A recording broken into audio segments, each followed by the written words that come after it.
So hello everybody, welcome back. Today we'll be taking a look at this Heinkel He-111 H-22 with a V1 and 1/48 scale from Revell. This kit looks like it has a lot of parts, so I'm hoping it turns out pretty good.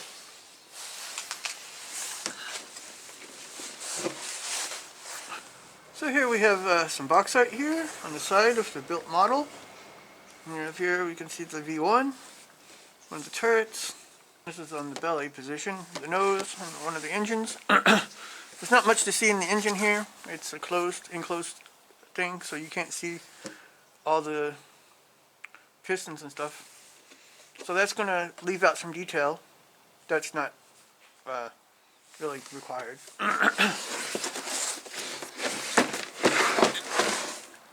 There's some info on the aircraft. It was designed as a civilian airliner. Its military potential was of much greater importance. It flew the bomber missions at the start of World War II. They also used the earlier version, which had a different nose. It had a well, it had a different nose. I kind of like it better. I wish I could find one. Like I think it was H3 and stuff like that. They used it in the Spanish Civil War, if I read right. But it was a medium-range bomber which served, they forgot some letters here, It served also as a torpedo bomber, reconnaissance plane, and a tow plane for cargo-carrying gliders. One of the most unusual variants was the H-22 missile carrier version with a V1 bomb under its wing. The He-111 flew at night at an altitude of around 450 meters, ignited the rocket, and immediately dived to make a quick getaway.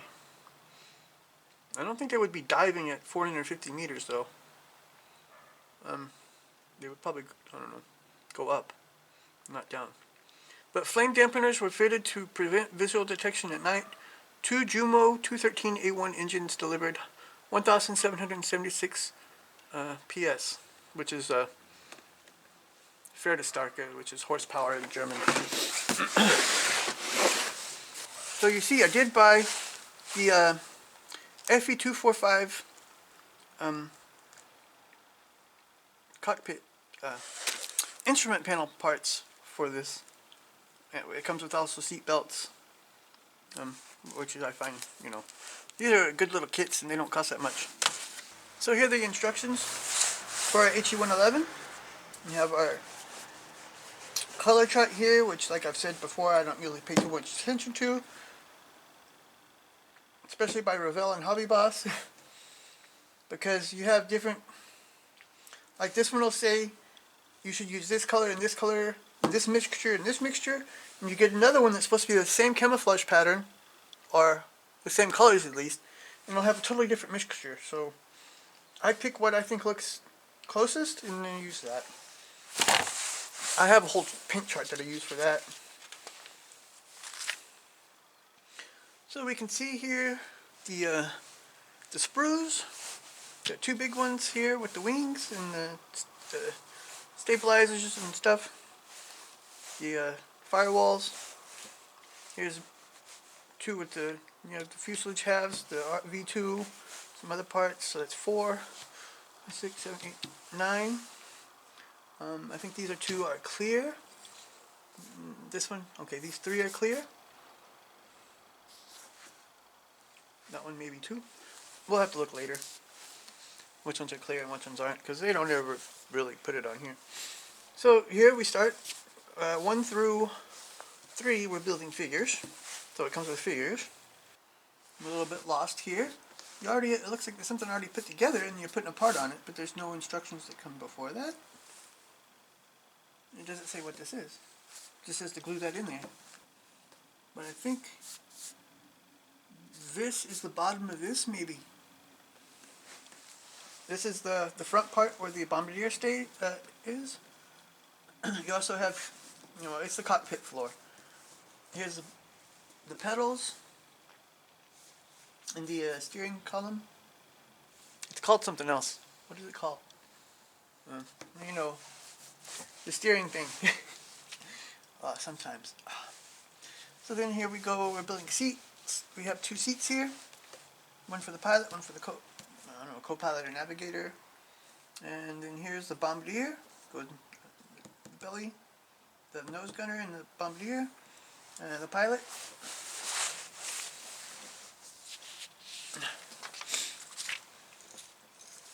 Here's one of our guns. It's the one that goes on the dorsal gun here. A tail wheel. Putting our firewalls in there.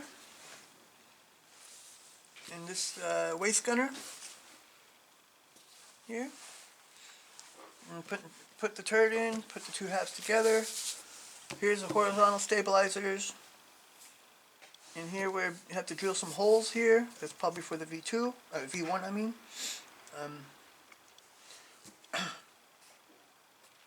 Here we're doing some sub-assembling on the wings. Here are the wheel bay doors. Put the wings together.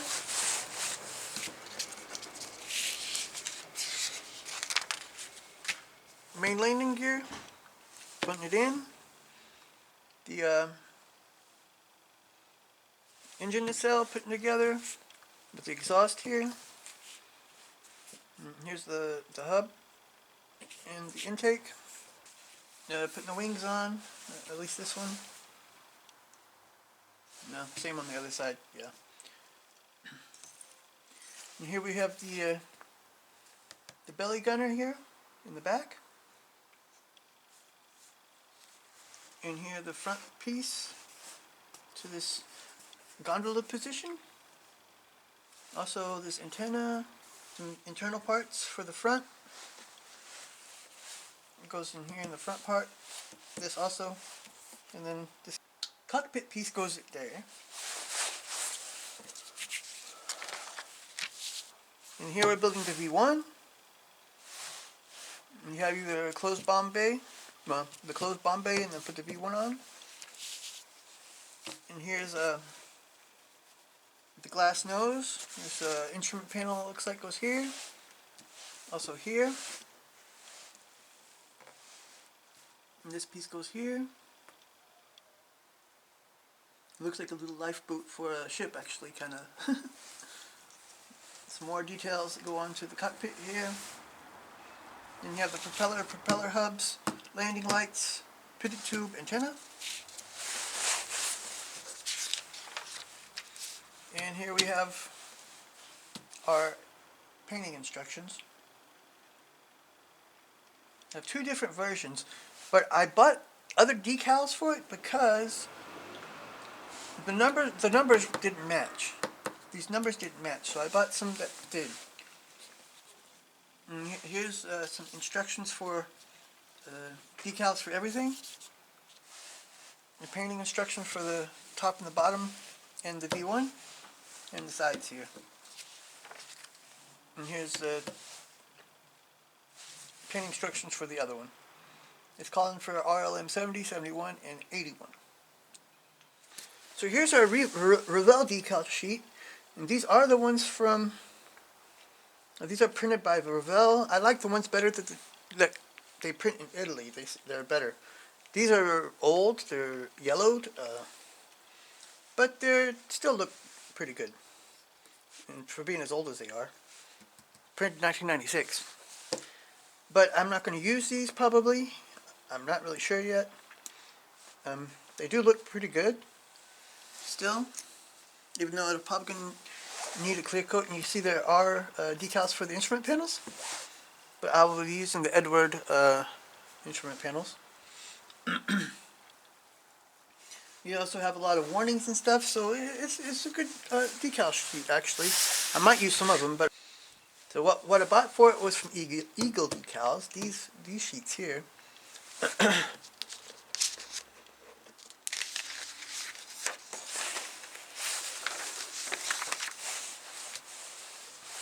Which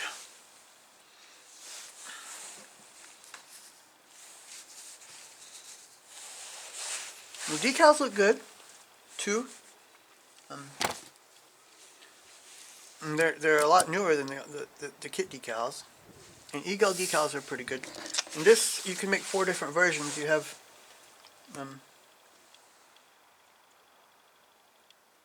you have to use some of the kit decals for it though. But you have a desert version, and then these 3 as well. And they have the correct numbers, tail numbers on them. And I'm almost tempted to do this one, but I don't know yet. This one's nice too. I might try that out because I have never done a winter camouflage on an aircraft, but we'll see. Haven't really decided yet. Or maybe I'll use the kit decals and sell these again, I don't know. So let's take a look at the plastic now. Here we have our 3 trees of clear. A big nose piece. It's not really so clear, and it's pretty scratched here on the front. It's going to have to be polished, which is not, it doesn't take that long. I have some good stuff to polish with. The framing looks pretty good, but there's some, like around here, there's a lot of flash. Which flash on clear parts is pretty stupid because you can scratch the pieces getting the flash off. On the normal parts, it's not so bad. And you have to be really careful getting flash off clear parts.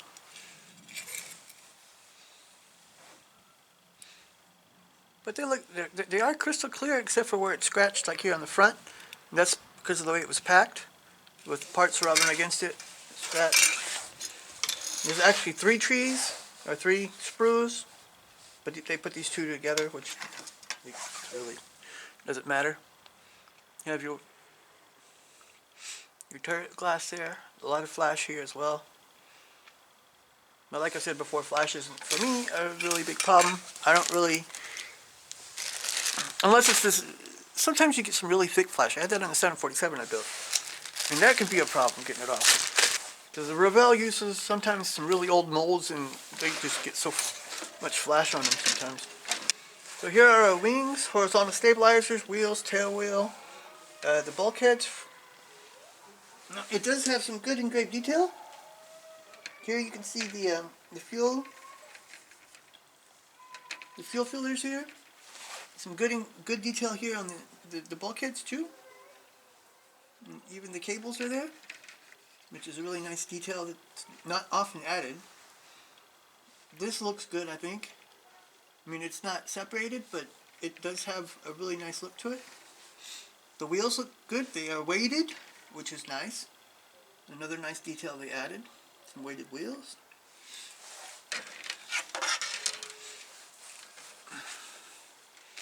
The other side, the same.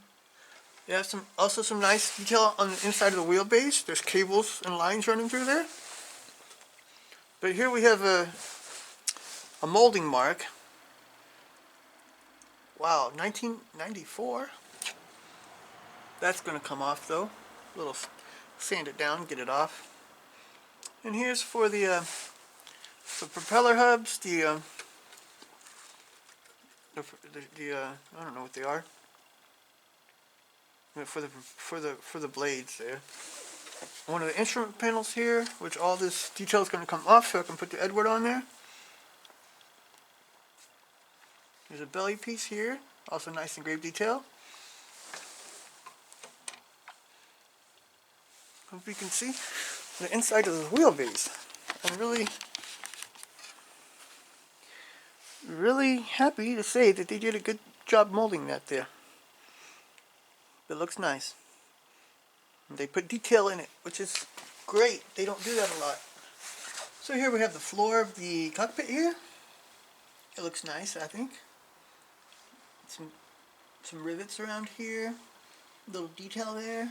Probably could be a little bit better, but it's okay.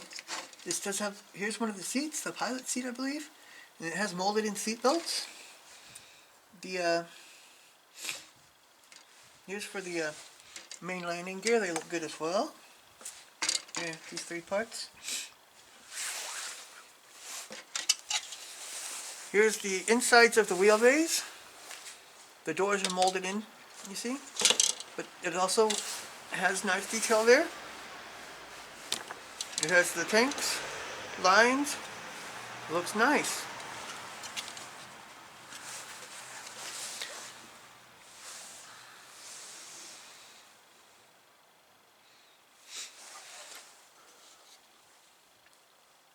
Inside the fuselage also, you got some detail molded into it.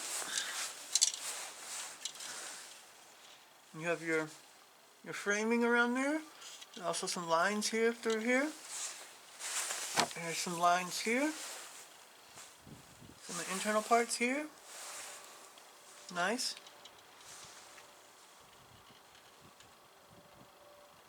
Got some rivet marks around the engines here. The fuselage looks good as well. Here the other side also. Got some lines molded into it. Got some pin marks here though. That's going to have to be fixed. The other side, I didn't even look. Also here is a pin mark. So those are going to have to be fixed. On the front here as well. And here in the front as well. So three pin marks to take care of on the inside. That's not going to matter. This is nice. Here's a pin mark, here's a pin mark. All have to be taken care of. These from the back don't matter. Here's the exhaust. They're single piece exhaust, but they look okay. I think you could probably drill it out a little bit to get some hollowness there. My drill might actually even fit in there. It doesn't have to be so much really, because the baffles are going to hide a lot of it. I think the propellers look good. The V1, also some nice engraved detail. It looks good as well.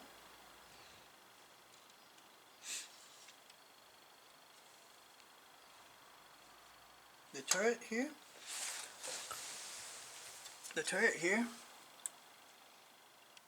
Looks okay. I think there's maybe a little detail missing there, but the guns look good. Some of the better molded guns I've seen from Revell. Our last sprues here, we have figures here. And this one, I'm not really sure what that is. Yeah, it has really nice looking figures. You have separate arms, you can position the arms. I think the uniforms look pretty good. It does have a mark in the back though. This indentation on the back. Here we have also a standing figure and another one sitting. They also look good. Oh, nice looking figures to it too. This looks like one of the better aircrafts I've seen from Revell. I mean, the Ju-52 I did was also pretty good. Ju-88 wasn't so good, but this one looks good. I think with the you don't need a whole lot of aftermarket for it to make it into a really nice looking kit. I think it'll turn out really, really well. Really nice. So thanks for watching. Please like and subscribe. And join me next time where we'll be taking a look at this M4A3E8 from Dragon in 135 scale. This is the EZ8 from the Korean War. Until then, bye.